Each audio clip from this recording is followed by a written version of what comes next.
সম্মানিত ভিউয়ার্স, আমরা দায়িত্বশীল মানুষ, যারা পাহারাদার, যারা মানে চুরি ঠেকানোর জন্যে দায়িত্ব দেওয়া হয়েছে, তারাই যদি চুরি করেন, তো এখানে আপনি সৎ বিচার করবেন কার কাছে আশা?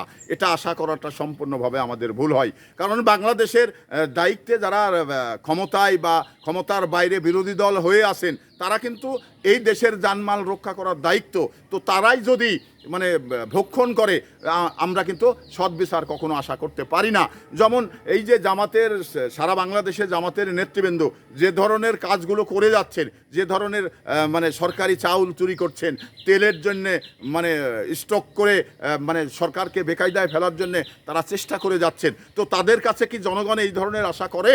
কারণ আশা করে না। কারণ সরকারকে বেকায়দায় ফেলায় দেশে ক্রাইসিস তৈরি করা, এটা তো জামাতের কোনো নেতার কাছে জনগণ আশা করে না। কারণ জনগণ চায় কি, এই রাষ্ট্র ভালোভাবে চলুক, এই রাষ্ট্রের মানে খাদ্য মালগুলো সস্তা দামে জনগণ পাক, এবং চাঁদাবাজি, ছিনতাই, লুটতারাজ যেন না হয়, এটাই তো সাধারণ জনগণ চায়। তো এবার চাঁদাবাজি, লুটতারাজ, লুচ্চাবুনা এগুলোই যদি জামাতের দায়িত্বশীল নেতারা করেন, তাহলে আপনি কার কাছে কি আশা করবেন? তো এখানে শিয়ালের কাছে যদি আপনি মুরগি আদি দেন, তাহলে সেই মুরগি ভালো থাকতে পারবে না। তো জামাতের কাছে আমরা এই দায়িত্ব দিয়ে আমাদের মস্ত বড় ভুল হয়েছে, কারণ এর প্রতিদান কিন্তু আমাদের বাংলাদেশের মানুষকে দিতে হচ্ছে।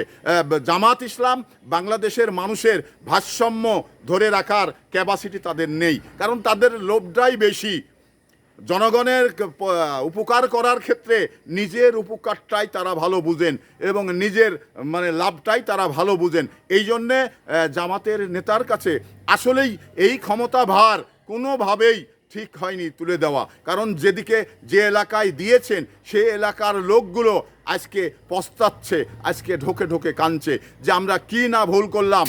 আমি যেমন কুষ্টিয়া যে আমির হামজার এলাকায় আমার কাছে যথেষ্ট তথ্যপাত্র রয়েছেন, আমরা ওখানকার দ্বারা বিএনপি বা অন্যান্য দল জামাতকে ভোট দিয়েছে, তারা আজকে যেভাবে কাঁদছে যে ভুল করেছি, এই ভুলের মাসুল আমাদের 5 বছর দিতে হবে। তো এখানে আমি একটি কথাই জামাতের ক্ষেত্রে বলতে চাই যে আপনারা দায়িত্ব নিয়েছেন, কিন্তু দায়িত্ব পালন করার মানসিকতা আপনাদের নেই। কারণ আপনারা নিজেরাই যখন মানে আত্মসাৎ করবেন, তাহলে সেখানে আপনাকে পাহারাদার হিসাবে নিয়োগ করা বাংলাদেশের মানুষের কোনোভাবেই ঠিক হয়নি।